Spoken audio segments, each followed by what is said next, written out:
व्याख्या को सुन रहे हो मित्र, ये सिद्धों की व्याख्या नहीं चल रही है,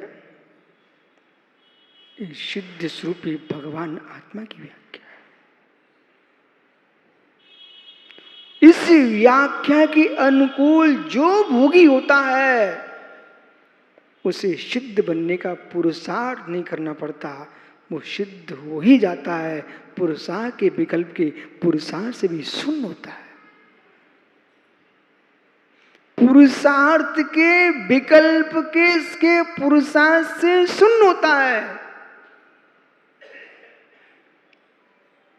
पुरुषार्थ के विकल्प के पुरुषार्थ से शून्य होता है।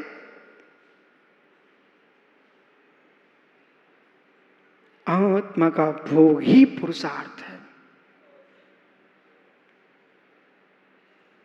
कहो मुक्षु, और कितना गहरा ध्यान चाहते आप? हे ज्ञानी, आत्मा का भोग ही पुरुषार्थ है।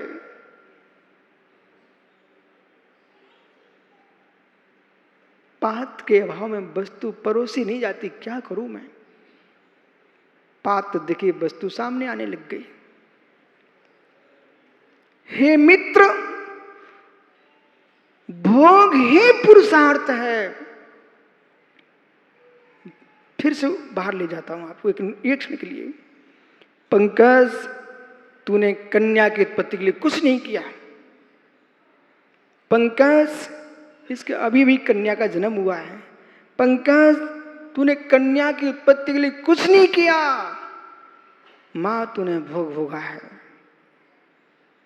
भोग भोगने से तुझे कन्या रतन मिला है। वे पापी है जो उपहास करते बिटिया का, उसको तुम कन्या रतन क्यों नहीं बोलते हो? हे जीव, किसी को पुत्र रतन मिला, किसी को कन्या रतन मिल गया है। ज्ञानी, धर्म परंपरा दोनों से ही चलती है। आइए राकेश, बाहर नहीं जाना, विषय पकड़ना। इस जीव ने कन्या रतन को जन्म दिया कि भोग भोगा है। भोग भोगना, भोग भोगने से संतान मिलती है, तो भोग भोगने से मित्र सनातन आत्मचित ब्रह्म मिलता है। इंद्रिय भोग भोगने से डॉक्टर मेहता संतान का जन्म होता है, और अतीन्द्रिय भोग भोगने से सिद्ध पर्याय का जन्म होता है।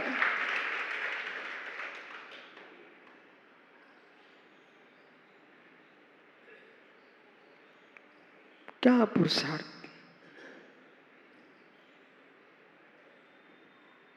क्या पुरुषार्थ।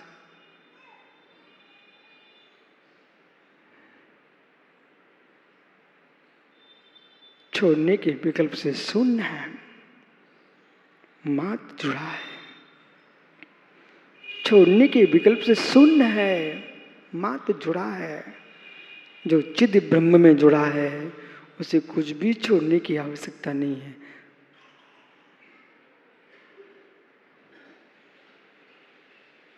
चिद ब्रह्म में जुड़ा है, उसे कुछ भी छोड़ने की आवश्यकता नहीं है। इसको भी समझिए। मोक्ष तभी मिलेगा जब तुम जुड़ जाओगे। मोक्ष तभी मिलेगा जब तुम जुड़ जाओगे सुभोग में।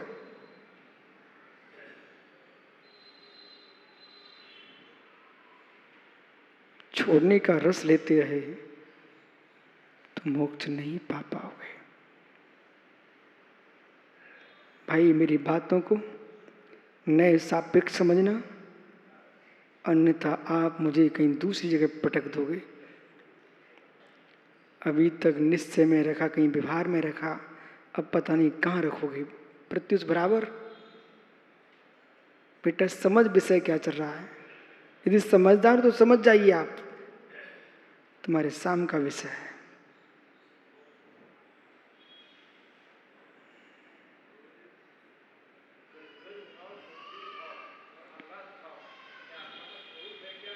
हे मित्र, भुक्तत्व ने से हर्ष विषाद ये आत्मा का भोग भाव है। हर्ष विषाद ये आत्मा का डॉक्टर साहब भोग विषय है। हर्षित हो रहे हो, ये आत्मा का भोग है। गदगद हो रहे हो, आत्मा का भोग है, भुक्तृत्व भाव। आह्लादित हो रहे हो, ये मित्र भुक्तृत्व भाव है। जहां जहां तृप्ति है वो सब भोग है।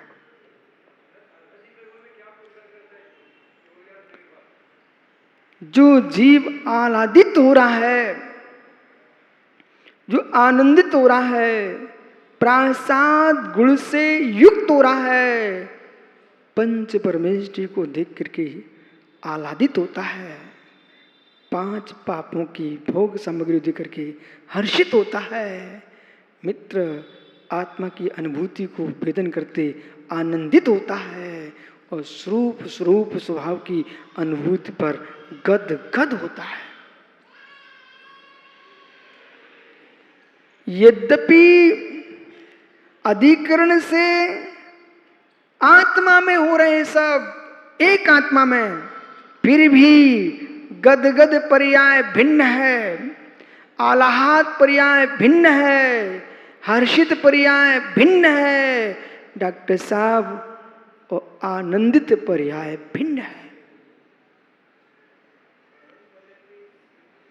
आनंदित पर्याय भिन्न है और ये सारी भिन्नता विषय के भेद से भिन्नत्व है। विषय के भेद से भिन्नत्व है, विषय के भेद से भिन्नत्व है।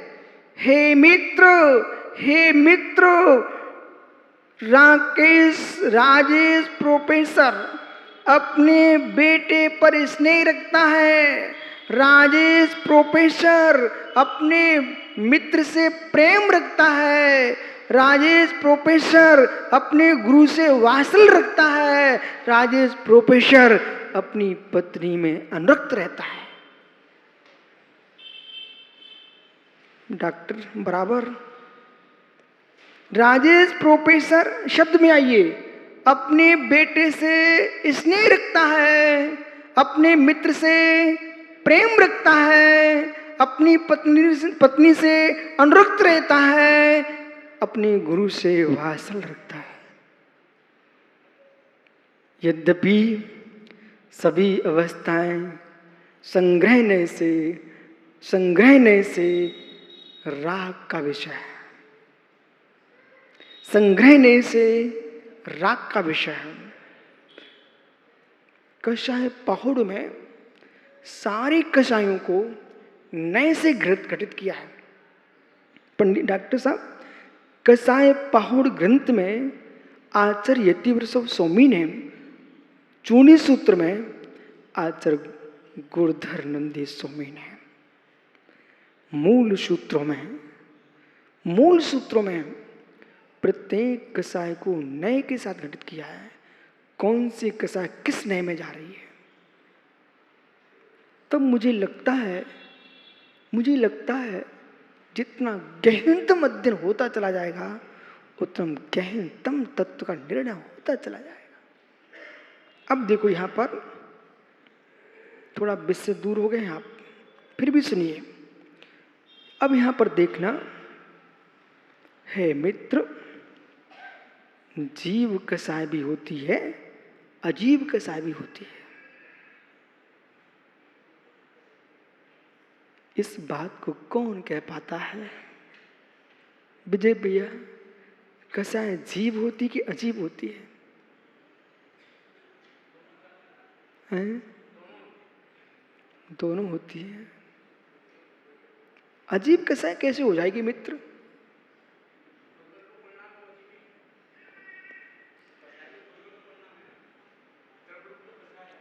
है मित्र, ये अपेक्षा दूसरी है।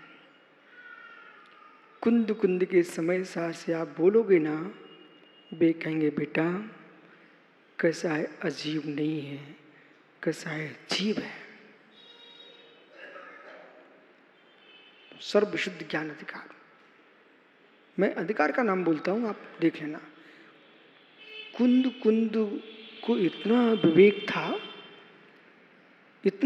था कि लोग हमारे समय सार को अध्ययन करके कहीं पूरे विषय सांख्य जैसे प्रकृति में लगाता है, ये कहीं कर्म प्रकृति में नहीं लगाते हैं। सांख्य क्या बोलता है? चैतन्य पुरुष शुद्ध है, जो कुछ हो रहा है सब प्रकृति में हो रहा है, प्रकृति में हो रहा है। जैनी लोग आत्मा त्रिकालिक शुद्ध है, विकार कर्मों के हैं। इस बात को समझाने के लिए समय सार लिखा है, विकार कर्मों के यदि हैं तो विकारों का भोक्ता भी कर्म है। विकारों से उत्पन्न बंध का कर्ता भी कर्म हो जाएंगे। ये जीव भुक्तृत्व नहीं कह रहा है कि विकारों का भोक्ता, कर्तृत्व नहीं कह रहा है, विकारों का कर्ता कर्म नहीं है। अब विजय भैया आपको तीसरी जगह में ले जा रहा हूं, आप बिल्कुल क्षण मात्र में स्पर्श कर लेना, ज्ञानी जीव इसलिए।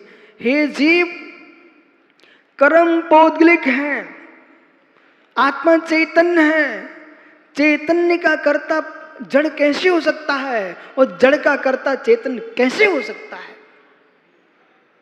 यदि आप जड़ का कर्ता चैतन्य को बनाते हो और चैतन्य का कर्ता जड़ में देखते हो तो दो ही क्रियाकारक होता है, और दो ही क्रियाकारक तो मिथ्यात होता है।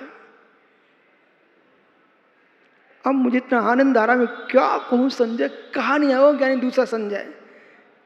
इस आनंद की अनुभूति मैं ही ले रहा हूं, तू नहीं ले पा रहा मित्र, तू सुनने की अनुभूति ले रहा है। भले 5 वर्ष लगे हों समय सार के व्याख्यान में, पर 5 वर्ष तक पंडित जी समय सार का व्याख्यान नहीं किया, समय सार में डुबकियां लगाई हैं। एक दिन राकेश कह रहे थे कि आपने 17 भाग क्यों बना डाले, पर अभी भिंड में कह रहा था, बोले मेरी सब समझ में आ गया, आपने ठीक बना डाले। हे जीव, 10 प्रकार के सम्यक की व्याख्या की थी साक्षागर है क्या? मैं व्याख्या नहीं करूं, मात्र एक संकेत दे रहा हूं। प्रथमा नियोग पढ़ के भी सम्यक दर्शन होता है, चरणा नियोग पढ़ के भी सम्यक होता है।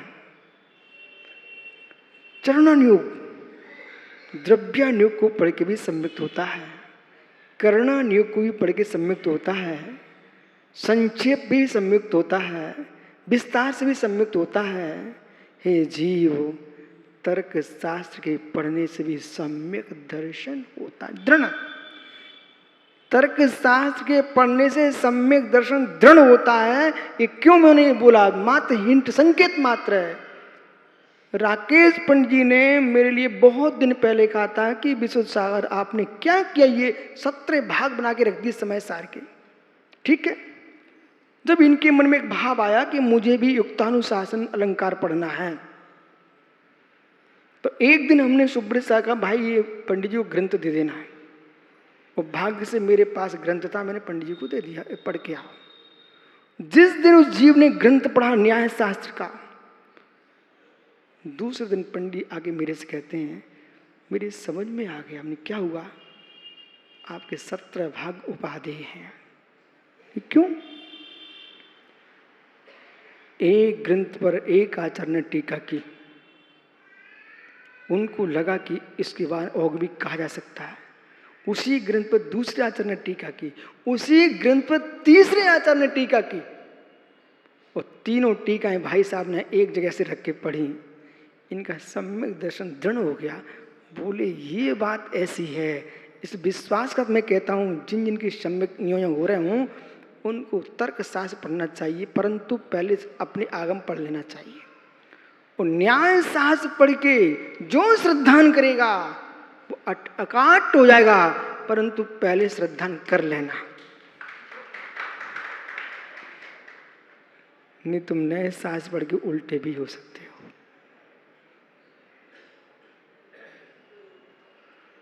इनकी सोलापुर को मैं धन्यवाद देता हूँ। सोलापुर में पंडित मैंने एक भी अक्षर नहीं लिखा, मात्र पढ़ाई पढ़ाई की। ऐसा वातावरण था वहाँ। तीन न्याय शास्त्र चल रहे थे हमारे। अष्टसहस्त्री का अलग वाचन करता था मैं, प्रमेय कल्मात्र का अलग वाचन चलता था। हाँ, और द्रव्य स्वभाव प्रकाश, द्रव्य स्वभाव प्रकाश ग्रंथ का अलग से स्वाध्याय चलता था। बहुत सारे जीवों को तो यही मालूम नहीं है वे ग्रंथ कौन कौन से हैं। हे मित्र डॉक्टर साहब, इसलिए निज के भावों की पर्याय भी डॉक्टर साहब अनंत हैं। एकस्मिन् द्रव्ये क्रम भावनो परिणामः पर्यायः आत्मनि हर्ष विषादवत्। एक ही द्रव में, भिन्न द्रव में नहीं, एक ही द्रव में एकस्मिन् द्रव्ये क्रम भावनो परिणाम, क्रम से होने वाले परिणाम का नाम पर्याय है। पुनः कहूं, एकस्मिन् द्रव्ये क्रम भावनो परिणामः पर्यायः आत्मनि हर्ष विषादवत्। एक ही द्रव में क्रम से होने वाले परिणामों का नाम पर्याय है। आत्मा में जैसे हर्ष विषादवत्, हर्ष के समय विषाद नहीं होता, विषाद में हर्ष नहीं होता है, पर होता उसी में है।